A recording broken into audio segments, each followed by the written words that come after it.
જૈન પ્રત્યેક જૈન આ નવકાર મંત્રનો સૌથી મોટામાં મોટો મંત્ર માને છે અને એનું સ્મરણ કરે છે. એ નવકાર મંત્ર આ ભગવતી સૂત્રનો મંગલાચરણના રૂપમાં છે. તો આપણે પેલા નવકાર મંત્રનું સ્મરણ કરીએ. નમો, આમાં અરહંતાણમ છે, તમે બધા નોટ કર્યું હશે.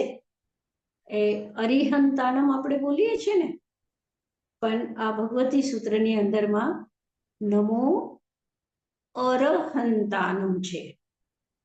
અરી નથી, અર છે. નમો અરહંતાણમ, નમો સિદ્ધાનમ, નમો આયર્યાનમ, નમો ઉવજ્જાયાનમ, નમો લોએ સવસાહૂનમ, એસો પંચનમોકારો સર્વપાવપણાસનો, મંગલાનંચ સવ્વેસિમ, પરમં અવૈ મંગલમ, પરમં અવૈ મંગલમ. અને બીજી એક વસ્તુ છે કે નમો લોએ સવ્વ સાહુનમ છે ને પદ, એની અંદરમાં ક્યાંક ક્યાંક નમો સવ્વ સાહુનમ છે, લોએ નથી. લોએ લોકમાં એનો અર્થ થાય છે, અને સવ્વ સાહુનમ નો અર્થ થઈ ગયો કે બધા સાધુને નમસ્કાર.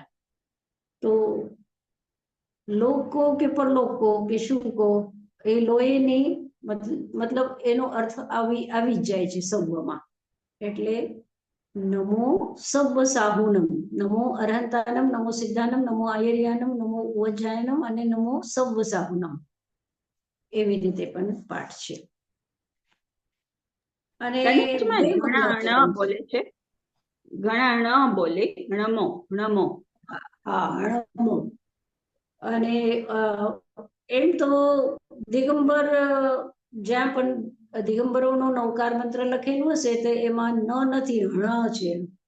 નમો અરહંતાણમ છે. ઠીક છે. અને બીજી વસ્તુ, અહીંયા બે મંગલાચરણ છે. એટલે નવકાર મંત્ર અને પછી જે આપણે લખીએ છીએ ને એને લિપિ કહેવાય છે. લખીએ એને લિપિ કહેવાય. તો આમાં આપ્યું છે નમો બંબે લીવીએ, એટલે બ્રાહ્મી લિપિને નમસ્કાર. આ જે હિન્દી લિપિ છે એ બ્રાહ્મી લિપિનો જ પરિષ્કૃત અત્યારે આપણી સામે જે આપણે બ્રાહ્મી હિન્દી લિપિ વાંચીએ છીએ એ મૂળમાં બ્રાહ્મી લિપિ છે. એ પછી પરિષ્કાર થતા તમે જોયું હશે કે અ લખેલું ક્યાંક ક્યાંક તમે અ લખેલું જુઓ છો કે 3 લીટી હોય અને પછી એ જોડેલું.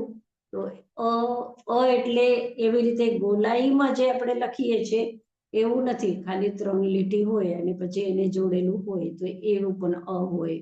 ન અલગ હોય, જ અલગ હોય. એવી રીતે તમે જોયું હશે કે હિન્દી લિપિમાં ક્યાંક ક્યાંક આવી રીતે છે. તો એવી રીતે આ લિપિ પરિષ્કૃત થતા અત્યારે જે આપણા સામે છે એ આ હિન્દી લિપિ. તો વાસ્તવમાં મૂળમાં આ બ્રાહ્મી લિપિ છે. અને એમ કહેવાય છે કે કદાચિત જ્યારે દેવર્ધિ ગણિક ક્ષમા શ્રવણ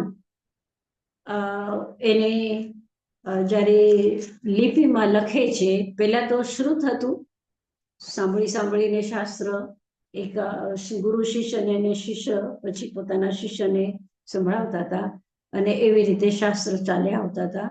અને દેવર્ધિ ગણિક ક્ષમા શ્રવણે જ્યારે લખ્યું ત્યારે એને આ નમો બંબીએ લીવીએ લખેલું છે, એ બ્રાહ્મી લિપિને નમસ્કાર. હવે તો ચુલિકા છે નવકાર મંત્ર પછીથી આવી છે કે પહેલેથી જ છે? આમાં 5 પદ જ છે. હા, 5 પદ છે, 5 પદ છે. અને પછી આપણે ચુલિકા પણ પછી કોઈ લખી દે છે, પણ છે 5 પદ મૂળમાં. અને 5 પદ એવા પણ છે, અરહંતા મંગલમ, સિદ્ધા મંગલમ, સાહુ મંગલમ. પેલા એટલે ચત્તારી મંગલમ એક થયું, એક પદ. પછી અરહંતા મંગલમ બીજો, પછી ત્રીજો સિદ્ધા મંગલમ, પછી ચોથો કયો? સાહુ મંગલમ. સાહુ મંગલમ. અને ધમ્મ મંગલમ. ઓલું નાણસ અને તવસ ઈ આવે છે, દંસણસ એમાં 4 પદ બીજા એડ કરે છે. નમો દંસણસ, નમો ચરિતસ, નમો નાણસ, નમો તવસ.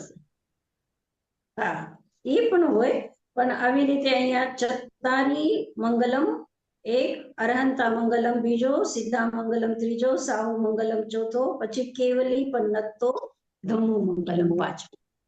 એવી રીતે. સાધનાજીમાં જ મથે વંદામી. તો તમે હમણાં જ કીધું હતું કે સેકન્ડ લાઈન, પહેલી લાઈનમાં અરિહંતાનમ આપણે બોલીએ ને, અહીંયા અરહંતાનમ. તો એમાં મતલબ થોડુંક જુદું થઈ જાય છે કે નહીં? એમાં ડિફરન્સ શું છે? જુદું થાય છે. કહેવાનો મતલબ એક જ છે કે અરહંત જે છે, અરહંત થઈ ગયા છે, એને નમસ્કાર, કે એ મંગલ રૂપે છે.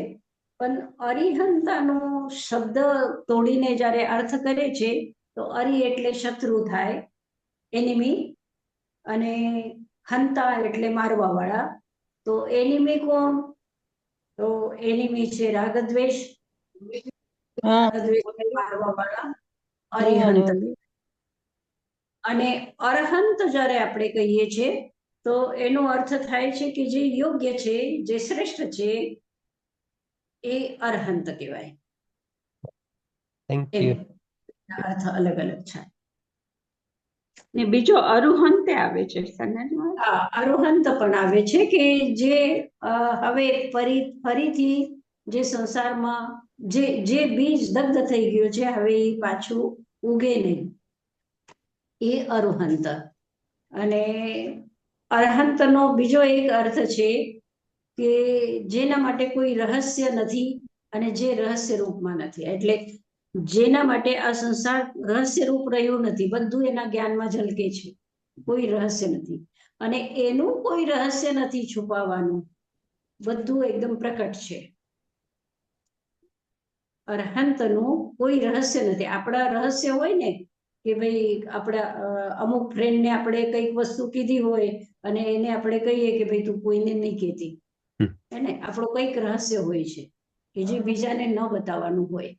પણ અરહંત એવા છે કે જેનું કોઈ રહસ્ય નથી અને જેના માટે કોઈ રહસ્ય આ સંસારમાં નથી, એવી રીતે એ અરહંત.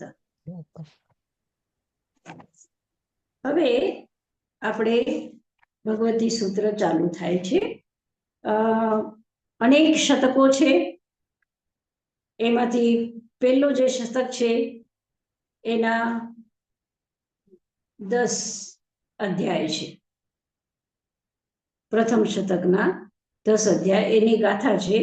રાય ગીહ ચલન દુઃખે કંક પોસેય પગતિ પુડવીઓ જાવંતે ને રહીએ બાલે ગુરુએય ચલનાઓ. એટલે 10 જે અધ્યાય છે એના નામ આપેલા છે. હવે શરૂ થાય છે પ્રથમ ઉદ્દેશ, ઉપોદ્ઘાત. તેનમ કાલેનમ તેનમ સમયેનમ રાયગી નામ નૈરે ભક્તા વર્ણવો તસ્નમ રાયગ્યસ્ય નગરસ વહિયા ઉત્તરપુરથી મે દિશી ભાગે ગુણશીલયે નામમ ચેયે હોથા. એ સમયમાં અને એ કાલમાં રાજગૃહ નામનું નગર હતું, જેનું વર્ણન એટલે બીજા સૂત્રમાં કરેલું છે, ઔપાતિકમાં કરેલું છે. તસ્નમ રાયગીહસ નગરસ બહિયા, એ રાજગૃહ નગરની બારે ઉત્તર પૂર્વથી મે દિશી ભાગે, ઉત્તર પૂર્વ દિશામાં ગુણશીલએ નામું ચૈન્ય હોતા. ગુણશીલ નામકનું ચૈત્ય હતો. તેનમ કાલેનમ તેનમ સમયેનમ સમને ભગવન મહાવીરે આયગરે તીર્થયરે સહ સંબુદ્ધે પુરુષોત્તમે પુરુષ સિંહે પુરીસવર પુંડરીએ પુરીસવર ગંધહત્તિ લોગનાએ લોગપદીવે લોગપજ્જો યગરે અભયદયે ચક્ષુદયે મગદયે શરણદયે ધમ્મદયે ધમ્મ સારહી ધમ્મવર ચાઉરંત ચક્કવટ્ટી અપડી હયવર નાન દંસન ધરે વ્યટ છૌમે જીણે જાવે બુદ્ધે ઓહે મુતે મોયે સવન્નું સવદરિશી શિવ મયલ મરુવ મણંત મખયમૌપાહમ સિદ્ધિ ગઈ નામધેયમ ઠાણમ સંપાવ્યું કામે જાવ સમો સમરણમ પરિસા ગયા ધમ્મો કહ્યો પરિસા પડી ગયા. આ બધા શબ્દનો તો આપણે નમોથનમમાં અર્થ કરીએ છીએ. એ છે કે એ સમયમાં એ કાળમાં ભગવાન મહાવીર આ ગુણશીલ ચૈત્યમાં પધાર્યા. તો ભગવાન મહાવીર કેવા? આઈ ગરે આદિ કરવા વાળા, તીર્થયરે તીર્થંકર, સહમ સંબુદ્ધે સહસંબુદ્ધે એટલે સ્વયં સંબુદ્ધ છે. એને કોઈનો ઉપદેશ સાંભળીને અને વૈરાગ્ય નથી આવેલું. એ સ્વયં સંબુદ્ધ છે. પુરુષોત્તમે પુરુષોમાં ઉત્તમ છે. પુરુષ સિંહે સિંહ જેવા પરાક્રમી છે. પુરુષવર પુંડરીએ પુંડરી કે છે કમલને. તો પુરુષોમાં પુંડરીક જેવા વ્હાઈટ કમલને કે છે, બહુ સરસ હોય છે. એના જેવા પુરીસવર ગંધહસ્તિ અને હાથીઓમાં જે ગંધહસ્તિ હોય છે એ શ્રેષ્ઠ હોય છે. એ કે છે કે યુદ્ધમાં ભયંકર યુદ્ધ હોય, ચારે બાજુથી બાણ લાગતા હોય તો એ દોડીને જતો નથી, પાછો વળતો નથી. બધા બાણોને પોતે સામેથી સહન કરે. સામે બાણ આવતા હોય તો પાછળ મોઢું ન કરે. લોગના હે લોકના નાથ, લોકપદીવે લોકના પ્રદીપ, લોગપજ્જો યગરે લોકના પ્રજ્યોત કરવા વાળા, અભયદયે અભયદાન દેવા વાળા, ચક્ષુદયે ચક્ષુ દેવા વાળા, મગ્ગદયે માર્ગ દેવા વાળા, શરણદયે શરણ દેવા વાળા, ધમ્મદયે ધમ્મ દેવા વાળા, ધર્મનું ઉપદેશ દેવા વાળો, ધમ્મદેશએ ધમ્મ સારહી ધર્મના સારથી, ધમ્મવર ચાઉરંત ચક્રવર્તી એટલે સંપૂર્ણ પૃથ્વી ચારે બાજુથી જ્યાં સરોવર હોય એવી જે પૃથ્વી છે, ચાઉરંત ચક્રવર્તી ચતુરંત ચક્રવર્તી છે. એટલે એક રાજા હોય છે, અમુક હિસ્સાનો રાજા હોય, બીજો રાજા હોય, બીજો મોટો હિસ્સો હોય કે ત્રીજો મોટો હિસ્સો હોય. પણ આ ચક્રવર્તી કોને કહેવાય? કે સંપૂર્ણ પૃથ્વીના જે માલિક છે એને ચક્રવર્તી કહેવાય છે. તો ધર્મવર ચાઉરંત ચક્રવર્તી, ધર્મના ચતુરંત ચક્રવર્તી ભગવાન મહાવીર છે. અપરિહય વર નાન દંસન ધરે, જેનો જ્ઞાન અને દર્શન અપ્રતિહત છે એટલે બીજાથી જે ડિફીટ નથી થતું. વિયટ છૌમે અને છદ્મ જેનો નીકળી ગયો છે. છદ્મ એટલે રાગ દ્વેષ. છદ્મ કે છે જ્યાં કશાય છે, કશાયને છદ્મ કહેવાય છે. આપણે બધા છદ્મસ્ત છીએ એટલે કશાય વાળા છે. અને અરિહંત કેવા છે? વિયટ છૌમે કશાય રહિત છે. જેને જાવે બુદ્ધે મોહે મુદ્દે મોયે, જે જીન થઈ ગયા છે અને બીજાને પણ જીન થવાનો ઉપદેશ આપે છે. બુદ્ધ થઈ ગયા છે અને બીજાને પણ બુદ્ધ થવાનો, બુદ્ધ એટલે જ્ઞાની થવાનો, સર્વજ્ઞ થવાનો ઉપદેશ આપે છે. મુક્તે મોયે મુક્ત થઈ ગયા છે આ સંસારથી અને બીજાને પણ મુક્ત કરે છે. સંવનનું સર્વદર્શી, જે સર્વજ્ઞ છે અને સર્વદર્શી છે. શિવ મયલ મરુવ અનંતમ ખયમ વાવાહ. શિવમ એટલે જે કલ્યાણકારી છે, અયલ અચલ છે, અરુજ જેને કોઈ રોગ નથી, અરોગી, અનંત જે અનંત એટલે અક્ષય અનંત અવ્યાપાદ સુખને જેને પ્રાપ્ત કર્યું છે, સિદ્ધિ ગતિ અને સિદ્ધ ગતિને પ્રાપ્ત કર્યું છે. નામધેયમ સિદ્ધિ ગતિના નામરૂપી જે સ્થાન છે, જે સ્થાનનું નામ સિદ્ધ છે, સિદ્ધ ગતિ છે, એ સ્થાનને સંપાવ્યું કામે પ્રાપ્ત કરવાની બસ નજદીકમાં જે ઉપસ્થિત થઈ ગયા છે.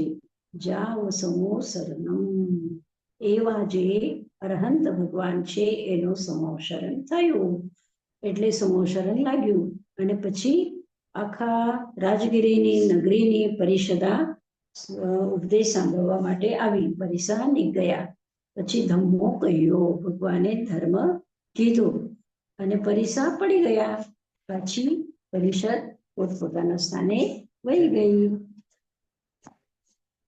તેનમ કાલેનમ તેનમ સમયનમ સમનસ્સ ભગો મહાવીરસ્સ જેઠ્ઠે અંતેવાસી ઇન્દભૂતિ નામમ અનગારે ગોયમસ ગોત્તે સતુસ્સેહે સમચૌરંસ સંઠાન સંઠિયે વજ્ર રિષભ નારાજ સંઘયને કણગ પુલગ નિગસ પમ્મ ગોરે ઉગતવે દિત્તતવે તત્તવે મહાતવે ઓરાલે ગોરે ગોરગુને ઘોર તવસી ઘોર બંબચેરવાસી ઉચ્છૂડ શરીરે સંકિત વ્યુલ તેયલેશે 14 પૂર્વી 94 વગયે સૌવખર સન્નિવાતી સમનસ ભગવતો મહાવીરસ અદુર સામંતે ઉઢમ જાનુ અહો શિરે જાન કોઠવ ગયે સમનેનમ તવસા સંજમેનમ તવસા અપ્પાણમ ભાવે માને વિહરઈ. હવે ગૌતમ સ્વામીના આટલા બધા વિશેષણ આપેલા છે.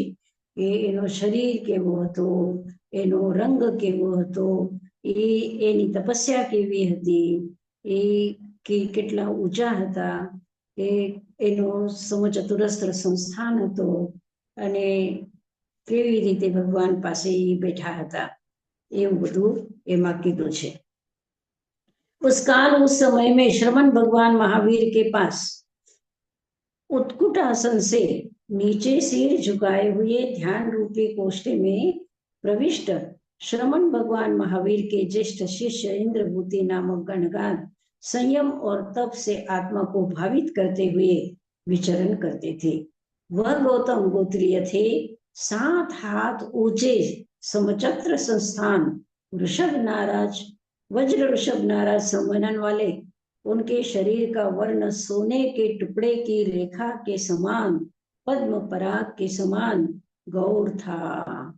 वे उग्र तपस्वी, दीप्त तपस्वी, तप्त तपस्वी, महातपस्वी, એટલે એની તપસ્યા એવી હતી કે એટલી બધી તપસ્યા અને તપસ્યા પછી પણ એનો જે તેજ હતો કે જે એમ નહીં કે ભાઈ બહુ તપસ્યા કરી તો એનું શરીર દુર્બલ થઈ ગયું, નિસ્તેજ થઈ ગયું, એવું નહીં, પણ અત્યંત તેજસ્વી એનો તપથી દીપ્ત શરીર હતો.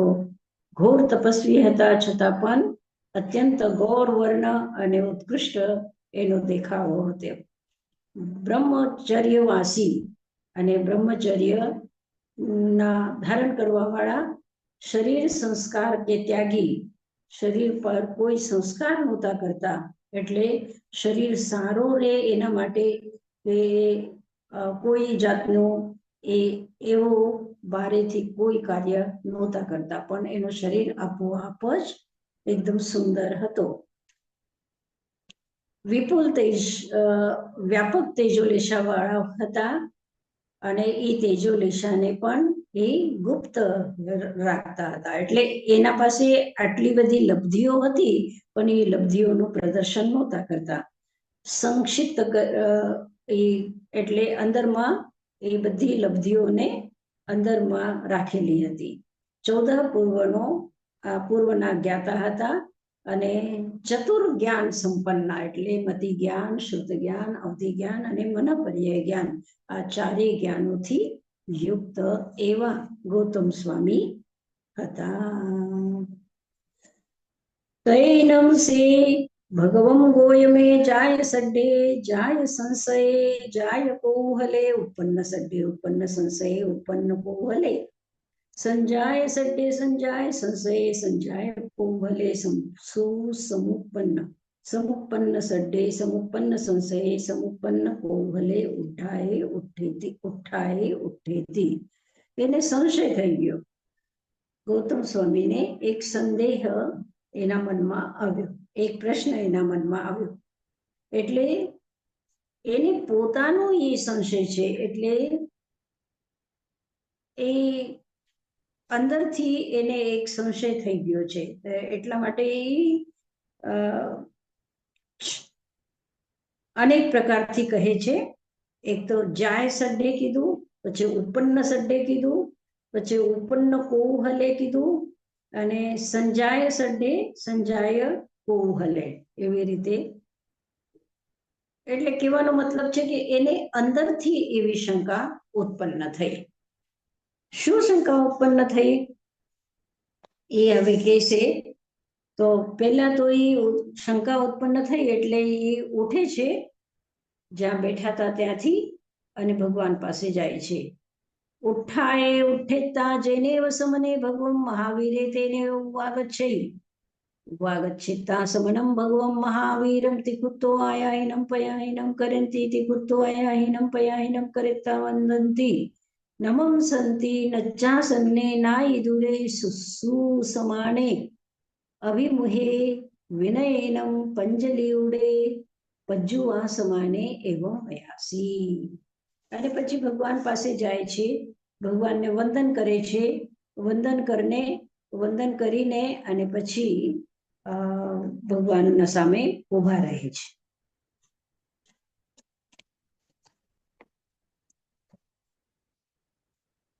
એટલે આ એક જાતનું વિનય છે.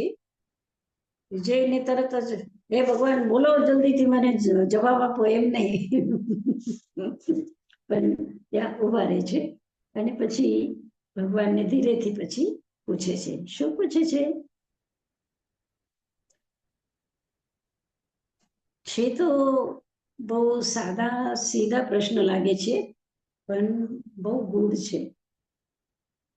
એની અંદરમાં એવું છે કે એ સમયમાં ભગવાન મહાવીરના સમયમાં અલગ અલગ બધા માનવાવાળા હતા. જેવી રીતે એને નિર્નવ કહેવાય. નિર્નવ એટલે ભગવાન મહાવીરની જે માન્યતા છે એનાથી વિપરીત માન્યતા માનવાવાળાને નિર્નવ કહેવાય. તો એક નિર્નવ એવા હતા જે જામાલી એટલે પોતાના એના જે જમાઈ હતા એ જ એક નિર્નવ હતા. એ એવું માનતા હતા કે જે ક્રિયા થઈ ગઈ એ ક્રિયાને જ થઈ ગઈ કહેવાય, જે ક્રિયા શરૂ થઈ છે એને થઈ ગઈ ન કહેવાય. એ રીતની એ લોકોની એક માન્યતા હતી. અને ભગવાન મહાવીરની માન્યતા એવી છે કે જ્યારે તમે ક્રિયા શરૂ કરી એનો મતલબ છે કે ક્રિયા પૂરી થઈ એમ.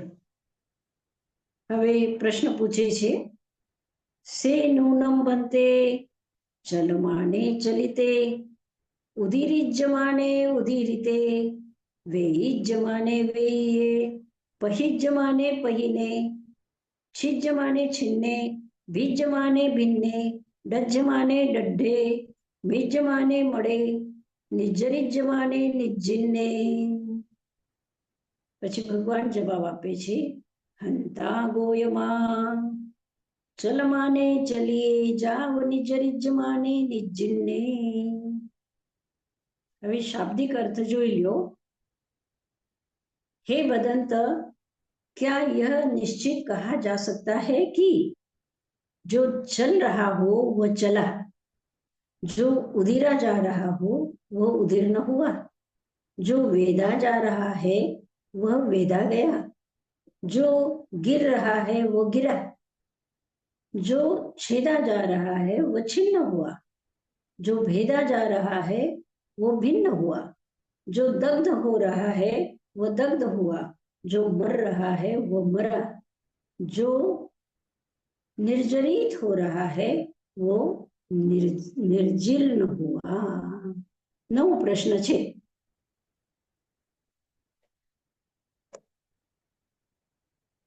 समझ में આવી गया? जो चल रहा है वो चला, जो उदीरा जा रहा है वो उदीर्ण हुआ, जो वेदा जा रहा है वो वेदा गया, जो गिर रहा है वो गिर गया. एवा प्रश्न छे. एवा 9 प्रश्न छे. કેટલા પ્રશ્ન છે? 9 પ્રશ્ન છે. તો ભગવાન મહાવીર શું કહે છે કે જે ચાલવાનું શરૂ કર્યું તો એનો મતલબ છે એને ચાલી લીધું. ઉધીર ના કરવાની શરૂઆત કરી, કોઈ સાધકે ઉધીર ના કરવાની શરૂઆત કરી તો એનો અર્થ છે કે એના કર્મ ઉધીર્ણ થઈ ગયા. જે આપણે ઉદયમાં આવ્યા પછી એ ઉદયમાં જ્યારે આવે છે તો એનો આપણે અનુભવ કરીએ છીએ, વેદન કરીએ છીએ. વેદન કરીએ છીએ એટલે શું? અનુભવ કરીએ છીએ. જેવી રીતે મારા ઉદયમાં માથું દુખવાનું આવ્યું અને હું માથું દુખવાનો અનુભવ કરું છું. તો ઉદયમાં આવ્યું અને એનું હું વેદન કરું છું. तो वेदा जा रहा है वो वेदा गया, जो गिर रहा है અને પછી વેદન કર્યા પછી કર્મો શું થઈ જાય? ખતમ થઈ જાય, નષ્ટ થઈ જાય. तो जो गिर रहा है वो गिर गया, मतलब जो नष्ट हो रहा है वो नष्ट हो गया. હવે 9 પ્રશ્નમાંથી આ 4 પ્રશ્નને અલગ કરે છે અને પછી જે બીજા 5 પ્રશ્નો છે એને અલગ કરે છે. એ 5 પ્રશ્ન કયા? जो छेदा जा रहा है वो छिन्न हुआ, जो भेदा जा रहा है वो भिन्न हुआ, जो दग्ध हो रहा है वो दग्ध हुआ, जो मर रहा है वो मर गया, जो निर्जीर्ण हो रहा है वो निर्जीर्ण हुआ. एवा आ 5 प्रश्न છે. તો એ 4 પ્રશ્ન જે છે એ ઉત્પન્ન પક્ષ કહેવાય અને આ 5 પ્રશ્ન છે વિગત પક્ષ કહેવાય. હવે હવે એ સોચવાની વાત છે કે શું છે આ 4 દાદાજી પ્રશ્ન. મહારાજ, હા બોલો. મથેણ મંદામી, તમે આ પક્ષ કીધા બે, એનો એનો કઈ મતલબ છે? ઉક્ષીણાને તમે. હા કહું છું. Thank you. તો હવે એમ કહે છે કે આ જે પ્રશ્ન છે આ ભગવતી સૂત્રમાં સૌથી પહેલા વિચારવાનું છે કે આ કેવા પ્રશ્ન પૂછા? ભગવતી સૂત્રનો આ કેવી રીતે શરૂઆત કરી કે ચાલે છે ને ચાલ્યું, ઉધીરિત થઈ રહ્યું છે ને ઉધીર્ણ થઈ ગયો. આ કેવા પ્રશ્ન? આ કેવી રીતે શરૂઆત કરી? તો કહે છે કે આ પ્રશ્નોની પાછળ એક ઉદ્દેશ્ય છે, મોક્ષ. એટલે જે આપણા કર્મ છે, આત્માના સાથે લાગેલા જે કર્મ છે, તો એ કર્મની ચાલવાની શરૂઆત કરી. એટલે આપણા આત્મા સાથે એ એકમેક થયેલા છે કર્મ અને ત્યાંથી એ કર્મ ચાલવાની શરૂઆત કરી. તો ચાલવાની શરૂઆત કરી તો એનો મતલબ છે કે એને ચાલ્યું, એ કર્મ ચલિત થઈ ગયા અને પછી ઉદીરિત થઈ ગયા. એટલે જે કર્મ એનો સમય થઈ જાય, સ્થિતિ પૂરી થઈ જાય અને પછી ઉદયમાં આવે એના પહેલા જ જીવના અમુક પુરુષાર્થથી એ શું થાય છે? ઉદીરિત થાય છે. તો ઉદીર્ણ થઈ રહ્યા છે તો ભગવાન મહાવીર કહે છે કે એ ઉદીર્ણ થઈ ગયા. અને પછી જ્યારે એ આપણે એનો અનુભવ કરીએ છીએ સુખ અથવા દુઃખમાં, એ જ્યારે આપણે અનુભવ કરીએ છીએ તો એનું અનુભવ થઈ ગયું, અને અનુભવ થઈ ગયું પછી શું થઈ ગયા? એ કર્મ ખતમ થઈ ગયા. હવે આ પ્રક્રિયા થયા પછી શું થાય છે? એ ઉત્પન્ન પક્ષ કહેવાય. એટલે પછી તમને કેવલ જ્ઞાન થાય, તમને મોક્ષ થાય. તો આ મોક્ષલક્ષી પ્રશ્ન છે. તો પેલા કર્મ ચાલવાનું શરૂ કરે છે, પછી ઉદીર્ણાયની થાય છે, પછી એ અનુભવાય છે, અને અનુભવ થયા પછી એ આત્માથી છૂટા પડી જાય છે. તો આત્માથી છૂટા પડી ગયા એનો મતલબ શું થયું? કે તમને કેવલ જ્ઞાન થઈ ગયું, તમને સિદ્ધ ગતિ મળી ગઈ. એટલે આ કર્મની આ પરિસ્થિતિ છે. એટલે એ ચાલીને તમને અનુભવમાં આવ્યા, વેદાઈ ગયા અને ખતમ થઈ ગયા. તો તમે મોક્ષ તરફ આવી ગયા. એમ આ ઉત્પન્ન પક્ષ છે. અને પછી આ વિગત પક્ષ કહેવાય છે. जो छेदा जा रहा है वो छिन्न हुआ, जो भेदा जा रहा है वो भिन्न हुआ, जो दग्ध हो रहा है वो दग्ध हुआ, जो मर रहा है वो मर गया, जो निर्जीर्ण किया जा रहा है वो निर्जीर्ण हुआ. તો આવી રીતે આ એક પ્રશ્ન છે, અને એ જ પ્રશ્નનો બીજો ભાગ છે કે જેનો બનતે નવપદા કિમ એ ગઠ્ઠા નાના ઘોષા નાના વંજના ઉદાહુ નાનઠ્ઠા નાના ઘોષા નાના વંજના. એટલે આ જે પ્રશ્ન છે એ શું એકાર્થક છે, એક અર્થવાળા છે, અને અનેક વ્યંજન અને અનેક સ્વર, ઘોષ કહેવાય છે. અમુક શબ્દ આપણે જોરથી ઉચ્ચારણ કરીએ છીએ, અમુક શબ્દ આપણે નીચા સ્વરથી અને અમુક મધ્યમ સ્વરથી આપણે ઉચ્ચારણ કરતા હોય એને ઘોષ કહે છે. ઘોષ એટલે ઉચ્ચારણ, ઘોષનો અર્થ છે ઉચ્ચારણ. તો અને નાના ઘોષા નાના વંજના, વંજન એટલે વ્યંજન. વ્યંજનનો મતલબ છે કે અલગ અલગ અક્ષર, ચલિતમાં અલગ અક્ષર છે, ઉદીરિતમાં અલગ અક્ષર છે, પહીનેમાં અલગ અક્ષર છે. એવી રીતે અક્ષર અલગ અલગ, નાના ઘોષા નાના વંજના, અલગ અલગ ઉચ્ચારણ પદ્ધતિ અને અલગ અલગ વ્યંજન. તો આ અલગ અલગ વ્યંજન છે, અલગ અલગ એના ઉચ્ચારણ છે, અને અલગ અલગ અર્થ છે કે એક જ અર્થ છે? એવી રીતે ગૌતમ પૂછે છે. અને પછી ભગવાન જવાબ આપે છે કે ગોયમાં ચલમાને ચલિતે, ઉદીરિજ્યમાને ઉદીરિતે, વેયિજ્યમાને વેય્યે, પહિજ્યમાને પહિને, એનમ ચત્તારી પદા એ ગઠ્ઠા. આ જે 4 પદ છે એક અર્થવાળા છે. નાના ઘોષા નાના વંજના, અને પછી શું કે છે? ઉત્પન્ન પક્ષ, ઉત્પન્ન પક્ષવાળા છે. એટલે અત્યારે આપણે જે વિચાર કર્યો, કીધું કે ઉત્પન્ન શું? જ્ઞાન ઉત્પન્ન થાય છે, કેવલ જ્ઞાન ઉત્પન્ન થાય છે, એટલા માટે એ ઉત્પન્ન પક્ષ છે. પછી બીજા 5 છે છિજ્યમાને છિન્ને, ભિજ્યમાને ભિન્ને, ડજ્જમાને ડઢે, મિજ્યમાને મળે, નિજરિજ્યમાને નિજિન્ને, એનમ પંચપદા નાનઠ્ઠા. નાનઠ્ઠા એટલે અલગ અલગ અર્થવાળા છે. નાના ઘોષા અલગ અલગ ઘોષવાળા, અને નાના વંજના અલગ અલગ વ્યંજનવાળા, વિગત પક્ષવાળા છે. એટલે એ અલગ અલગ અર્થવાળા છે. આની અંદરમાં આપેલું છે કે चलन आदि से संबंधित 9 प्रश्नोत्तर प्रस्तुत पंचम सूत्र में से 2 विभाग है. प्रथम विभाग में कर्म बंध के नाश होने की क्रमशः प्रक्रिया से संबंधित 9 प्रश्न और उनके उत्तर है. दूसरे विभाग में इन्हीं 9 कर्म बंध नाश प्रक्रिया के एकार्थ या नानार्थक होने के संबंध में प्रश्नोत्तर है.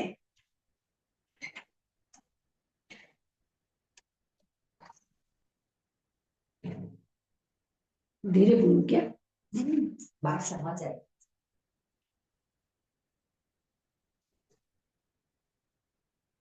હવે કહે છે કે આ પ્રશ્ન શું કામ પૂછ્યું, તો કહે છે વિશેષાવશ્યક ભાષ્યમાં श्रावस्ती में प्रादुर्भूत बहुरत नामक निम्न प्रवर्तक जमाली का वर्णन है। उसका मंतव्य था कि जो कार्य किया जा रहा है उसे संपूर्ण न होने तक किया गया ऐसा कहना मिथ्या है। इस प्रकार के प्रचलित मत को लेकर श्री गौतम स्वामी द्वारा ये प्रश्न समाधानार्थ प्रस्तुत किए गए हैं। जो क्रिया प्रथम समय में हुई उसने भी कुछ कार्य किया है। तमे चावल बनावा माटे एटले આપણે ભાત ખાઈએ છીએ, ભાત બનાવવા માટે તમે એને રાંધવા માટે ચૂલા ઉપર રાખ્યું, ગેસ ઉપર રાખ્યું, તો અડધા કલાક પછી એ સીજીને તૈયાર થયા ખાવા માટે. તો પહેલા સમયમાં જ્યારે રાખ્યા તો પહેલા સમયમાં એ પાક્યા? રસીલાબેન, પાકવાનું પેલા સમયમાં રાખીએ તો હજી તો પાણી ને ભાત ભેગા થાય એટલે થોડું થોડું પાકવાનું તો શરૂ થાય ને, શરૂઆત થઈ ગઈ. એટલે સમય હોય તો હજી તો પાણી ને ભાત મળ્યા, રાઈસ મળ્યા જ હોય. ભરતભાઈ તમે શું કહો છો? પહેલા સમયમાં કે બીજા સમયમાં એ ભાત પાક્યા કે નહીં પાક્યા? અમુક અંશે પાકી ગયા. હા, અમુક અંશે પાકી ગયા. જો પહેલા સમયમાં ન પાક્યા તો છેલ્લા સમયમાં પણ ન જ પાકે, હે ને? પહેલા સમયમાં થોડા પાક્યા, બીજા સમયમાં થોડા પાક્યા, ત્રીજા સમયમાં થોડા પાક્યા, એવી રીતે છેલ્લો સમય જે છે એમાં તમે કહો છો કે ભાત પાકી ગયા. તો છેલ્લા સમયમાં જ બધા પાકી ગયા શું? ના, તો બધા ભગવાન ભેગા મહાવીર કહે છે, ભગવાન મહાવીર કહે છે કે પહેલા સમયમાં પણ પાક્યા, બીજા સમયમાં પણ પાક્યા અને છેલ્લા સમયમાં પણ પાક્યા, એમ કહે છે. અને એ જે નિર્ણય છે જમાલી, એ શું કહે છે કે છેલ્લા સમયમાં પાક્યા, પહેલા સમયમાં ન પાક્યા, એમ. તો ભગવાન મહાવીરનું એમ કહેવાનું છે. અને આ હું એક શાસ્ત્રમાં જ આપણે આવેલું છે. તો એમાં શું થયું કે આ જે જમાલીની માન્યતા છે એ જમાલીની માન્યતામાં એક શ્રાવક હતા અને એ એમ કહેતા હતા કે જે છેલ્લે છેલ્લે સમયમાં જે પાકે, જે ક્રિયા થાય એને જ તમે થઈ એમ કહી શકો છો. તમે પહેલા કહો તો એ તમારું ખોટું છે એટલે તમે ખોટું બોલો છો, એવી એની માન્યતા હતી. અને એ શ્રાવક જમાલીના શ્રાવક, તો ત્યાં આપણા બીજા શ્રાવક ત્યાં જાય છે અને એ જે સાધ્વીજી આવેલા હતા તો એ સાધ્વીજીના પછેડીમાં આગ લગાડી દે છે, એકદમ કોનામાં. પછેડીની જે એકદમ કોનો છે, એન્ડ જે છે ત્યાં આગ લગાડી દે છે. તો ઓલા સાધ્વીજી કે હું બળી ગઈ બળી ગઈ બળી ગઈ આમ ચિલ્લાવવા માંડે છે. તો કે તમે કેમ આવી રીતે બળી ગયા કહો છો? તમે બળી ગયા છો? તમે આખા બળી ગયા છો? જ્યારે તમે આખા બળી જાઓ પછી તમે કહેજો કે હું બળી ગઈ. તો એટલે કહેવાનો મતલબ છે કે પછેડીમાં જ્યારે આગ લાગી તો એનો મતલબ છે કે એ આગ લાગી ગઈ એમ કહેવાશે. એમ નહીં કે ભાઈ હજી તો લાગી નથી ત્યાં સુધી આપણે નહીં કહીએ કે નથી આગ લાગી, એવું નહીં કહી શકીએ. તો કહેવાનો મતલબ કે જ્યારે તમે ક્રિયા શરૂ કરો છો ત્યારે એ ક્રિયા પૂરી થઈ ગઈ એમ કહેવામાં આવે છે. આપણે બંધ આપણે તમે રાઈસ નું એક્ઝામ્પલ લીધું, આપણે બંધ કરી દઈએ તો કમ્પ્લીટલી તો પાયકા ના હોય ને. કમ્પ્લીટલી પાક્યા નથી એ વાત અલગ છે, પણ Okay. છતાં પણ આપણે વ્યવહાર ભાષામાં આપણે કહીએ છીએ કે નથી કહેતા. બરાબર, હવે બોલવાની. તમારા ઘરમાંથી છોકરો સ્કૂલ જવા માટે નીકળી ગયો છે, હા, અને પછી તમારા કોઈ પડોશી તમને પૂછે છે કે તમારો છોકરો ક્યાં છે, તો તમે શું કહો? સ્કૂલે બોલે ગયો. પ્રેમ.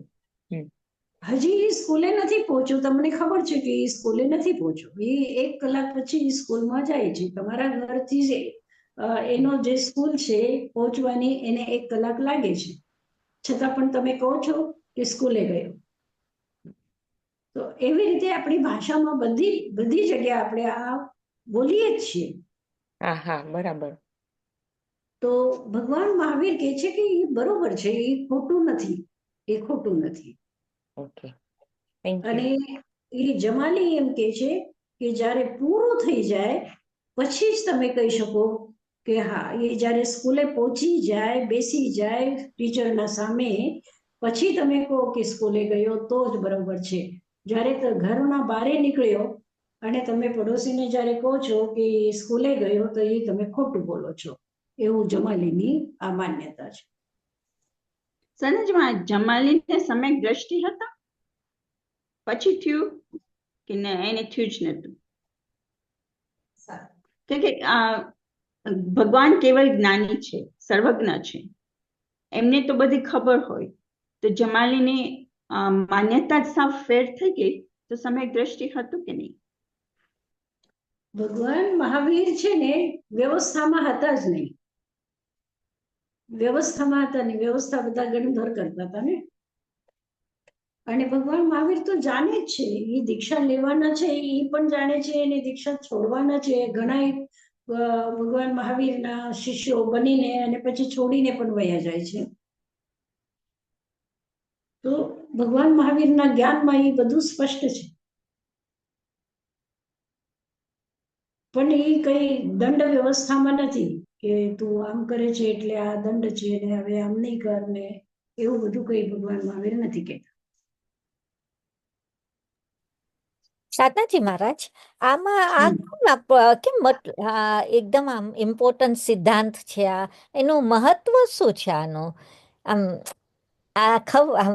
ઓકે, આપણે કંઈક શરૂ કરીએ ને તો એ થઈ ગયું, પણ એ કેમ આમ ઇમ્પોર્ટન્સ લઈ આવ્યા છે આમાં? હા, ઇમ્પોર્ટન્સ એટલું જ છે કે આપણે ઘણી વખત આપણને એમ થાય કે ભાઈ આપણે સાધના કરીએ છીએ, ક્યારે પાર પાડશે, ક્યારે આટલા બધા આપણા કર્મો બાંધેલા છે, ક્યારે મોક્ષ થશે, શું થશે, એવી રીતે ઘણી વખત થાય છે કે નહીં આપણને. તો જ્યારે આપણા અંદરમાં સમ્યક્ત્વ આવી ગયો અને પછી આપણે જ્યારે એ માર્ગ ઉપર આવી ગયા, તો એનો મતલબ છે કે આપણે મોક્ષના માર્ગ ઉપર આવી ગયા છે અને નિશ્ચિત મોક્ષ માર્ગ આપણને મોક્ષ મળશે, એવું એક ધારણા આપણી બની શકે છે આ પ્રશ્નના જવાબમાં. કેમ લાગે છે ભરતભાઈ, કેમ લાગે છે તમને? શું મહત્વ છે આ પ્રશ્ન? એને એટલે એમાં ટ્રુથ તો છે જ કે જે પગથિયે આપણે ચડીએ તો એનો અંત આવવાનો જ છે. એટલે જે કામ આપણે શરૂ કરીએ એનો વહેલા મોડે અંત આવે. હા, બરોબર છે.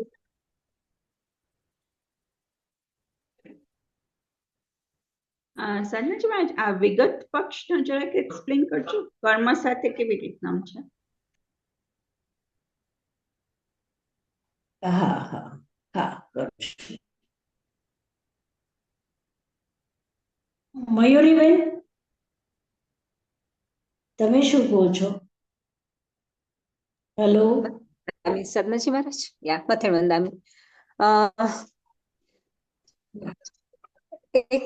એટલે તમે કહ્યું એમ જ કે કોઈ ડિસઅપોઇન્ટ ના થઈ જાય કે એક તમે આ પાથ જે ચાલુ કર્યો છે એમાં કોઈક વાર પણ પૂર્ણાંતિ આવશે જ, કે એને તમે એ જે રસ્તા ઉપર તમે ચાલો છો, કે તમે જે કર્યું છે એ શરૂઆત થઈ છે, એટલે એનું જે ફાઇનલ રિઝલ્ટ છે એ આવશે જ, મળશે જ.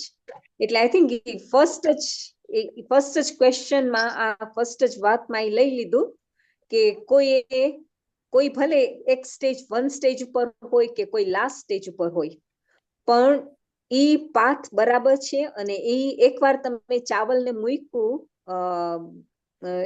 રાંધવા માટે, તો ઈ ગમે ત્યારે કદાચ સાવ સ્લો ફ્લેમ હશે તો કદાચ 4 કલાક લાગે, 5 કલાક લાગે, અને વધારે ફ્લેમ હોય તો અડધી પોણી કલાકમાં રંધાઈ જાય આખો ચાવલ. સો એવી જ રીતના તમે જે પાથ ઉપર હો, શરૂઆતમાં તમારું ગમે તેટલા કર્મ બંધ હોય, ગમે તેટલું તમારું પ્રોસેસ ગમે તેવું હોય, ઘણી બધી પાપ કર્મ ઉદયમાં હોય, પણ તમે જો એમાં તમે એ કર્યા જ કરો, તો એક સમયે એવું આવશે કે જ્યારે એ પૂર્ણ થશે જ. એવું સમજી. સાધનાજી મહારાજ. હા, એટલે આ સાધક દશાને, એટલે જે રીટાબેન પ્રશ્ન પૂછે છે કે એનું મહત્વ શું છે, આ પ્રશ્નનું મહત્વ શું છે, શું કામ એવા પ્રશ્ન છે અને એના જવાબ છે, અને શું એનો મતલબ શું છે. આપણને સાધક દશામાં એ પ્રશ્નનું સમાધાન આપણને મળે, અને આપણને શું ફરક પડે છે એમાંથી, શેના માટે? આપણી શ્રદ્ધા મજબૂત થાય, શ્રદ્ધા. બિલકુલ, બિલકુલ. ચાંદીબેન, તમે શું કહો છો? મતમનાવી સાધનાજી મહારાજ કે ગમે તે કાર્ય શરૂ કરીએ તો આપણને એમ થાય કે થઈ ગયું, it's done. That's what ભાવિક ભગવાન is saying. એટલે આ મોક્ષના માર્ગે તમે શરૂઆત કરી તો તમારો પાથ થઈ ગયો છે, તો કન્ટિન્યુ. એટલે શ્રદ્ધા પોઈન્ટ ઓફ વ્યૂ કે તમે એમાં ને એમાં જ ફેથ રાખો, શ્રદ્ધા રાખો. આપણે કહીએ ને દેવગુરુ ધર્મ ઉપર એકદમ શ્રદ્ધા રાખીએ તો તમારો path is on the way. તમે ચોથા, હા બરોબર છે, તમે ચોથા ગુણસ્થાનમાં આવ્યા, તો ચોથા ગુણસ્થાનમાં આવ્યા એનો મતલબ છે કે તમે એક વખત કોઈ એવો સમય આવવાનો છે કે 14મા ગુણસ્થાનમાં તમે જવાના છો, હે ને? એટલે ચોથા ગુણસ્થાને આવ્યા પછી હજી તો ચલન થઈ ગયું છે, આપણે ચાલવાની શરૂઆત કરી છે, ક્યારે પહોંચશું ક્યારે નહીં. ભગવાન મહાવીર કહે છે કે ચોથા ગુણસ્થાનમાં આવ્યા એટલે તમે 14મા ગુણસ્થાનમાં પહોંચી ગયા. હવે આ જે બીજા 5 છે ને, એનો અર્થ શું છે કે છેદન, એટલે જે કર્મ, આપણા જે કર્મ છે, તો એની અંદરમાં તમને બધાને ખબર જ હશે કે 10 પરિસ્થિતિઓ હોય છે, કર્મની 10 અવસ્થાઓ હોય છે. બંધ, ઉદય, સત્તા, પછી અપકર્ષણ છે, ઉત્કર્ષણ છે, સંક્રમણ છે, અને પછી ઉપશમ છે, ક્ષય છે, નિધત્ત છે અને નિકાચિત છે. એવી રીતે આ કર્મની 10 અવસ્થાઓ છે. એક વખત બંધ થઈ ગયો પછી એ ઉદયમાં આવે છે, પછી એ સત્તામાં પણ હોય છે. જે ઉદયમાં આવે એ ઉદયમાં આવે, અને બાકી જે સત્તામાં હોય છે. પછી એ જે સત્તામાં હોય છે એ સત્તામાં અમુક પરિવર્તન થાય છે, એટલે સ્થિતિ અને અનુભાગનું પરિવર્તન થતું હોય છે. એટલે કોઈ કર્મની સ્થિતિ ઓછી છે તો એ વધારે થઈ શકે છે, વધારે છે તો એ ઓછી થઈ શકે છે. સંક્રમણ પણ થાય છે, એટલે એક કર્મ બીજા કર્મમાં સંક્રમિત થાય છે. બધા જ નથી થતા, જ્ઞાનાવરણીય દર્શનાવરણીય નો થાય, પણ અમુક થાય છે, અમુક નથી થતું. હવે જેવી રીતે નરક ગતિનો બંધ થયું તો એનું સંક્રમણ નહીં થાય. તમે મનુષ્યમાં જાઓ, હવે તમે નરક ગતિનો તો બંધ થઈ ગયો છે, પણ એનું તમે સંક્રમણ કરીને દેવગતિ કે તિર્યંચ ગતિ કે મનુષ્ય ગતિમાં તમે ન કરી શકો. અથવા દેવગતિનો બંધ થઈ ગયો છે તો એનું પરિવર્તન, સંક્રમણ ન થઈ શકે. પણ સાતાવેદનીયનો અસાતાવેદનીયમાં કે અસાતાવેદનીયનું સાતાવેદનીયમાં એવી રીતે સંક્રમણ થતું હોય છે. અને અપકર્ષણ ઉત્કર્ષણ એટલે સ્થિતિ ઓછી વધારે. એનો જે અનુભાગ છે કે ખૂબ વધારે વેદના થવાની હશે તો તમે કંઈક પુણ્ય કાર્ય કર્યા હશે તો પછી તમારી વેદના ઓછી થઈ શકે છે. જે વધારે વેદના છે એ ઓછી થઈ શકે છે. જે ઓછી વેદના હશે અને તમે કોઈને વધારે તકલીફ આપો તો એ વધારે એનો જે અનુભાગ છે એ વધારે તીવ્ર થઈ શકે છે. પછી ઉપશમ છે, ક્ષય છે, એવી રીતે કર્મની અવસ્થાઓ જે અલગ અલગ છે એની અંદરમાં એમ આ છે છેદન. આ પ્રશ્ન છે ને છેદનનો પ્રશ્ન. તો છેદનમાં શું થાય છે કે સ્થિતિ ઓછી વધારે થાય. ભેદનમાં શું થાય કે એનો જે તીવ્ર રસ છે એ મંદ રસ થઈ શકે, મંદ રસ છે એ તીવ્ર રસ થઈ શકે છે. દગ્ધ એટલે જે બળી રહ્યું છે એ બળી ગયું એમ એ છે ને પ્રશ્ન. તો એમાં શું છે કે કર્મ જે બળી ગયું છે એટલે તમને જે આપણું આયુષ્ય છે તો એ શું થઈ રહ્યું છે, કાલનું આયુ આપણે ભોગવી લીધું તો કાલનું આયુ શું થઈ ગયું, દગ્ધ થઈ ગયું, ખતમ થઈ ગયું. એટલે અનુવિચી મરણ કહેવાય છે. આપણે દર દિવસે મરીએ છીએ. જેટલું જેટલું આયુષ્ય આપણે ભોગવીએ છીએ એટલા એટલા આપણે શું થઈ ગયા, મરી ગયા. એમ અનુવિચી મરણ કહેવાય છે. એટલે એક એક ક્ષણ આપણે મરતા જઈએ છીએ. તો એ દગ્ધ થઈ ગયો. તો પૂર્વબદ્ધ જે આયુ કર્મ છે એના પૂતગલો એ નાશ થઈ જાય છે. પછી નિર્જીર્ણ એટલે ફલ દેવા પછી જે કર્મ છે એ નિર્જીર્ણ થઈ ગયા એટલે ખતમ થઈ ગયા, નષ્ટ થઈ ગયા. એ આપણા આત્માથી અલગ થઈ ગયા. એવી રીતે આ પ્રશ્નો છે. તો આ પ્રશ્નો એક સમૂહમાં નથી, એ અલગ અલગ પ્રશ્નો છે, પણ છે કર્મથી સંબંધિત જ છે. તો આ કર્મની સ્થિતિથી સંબંધિત છે.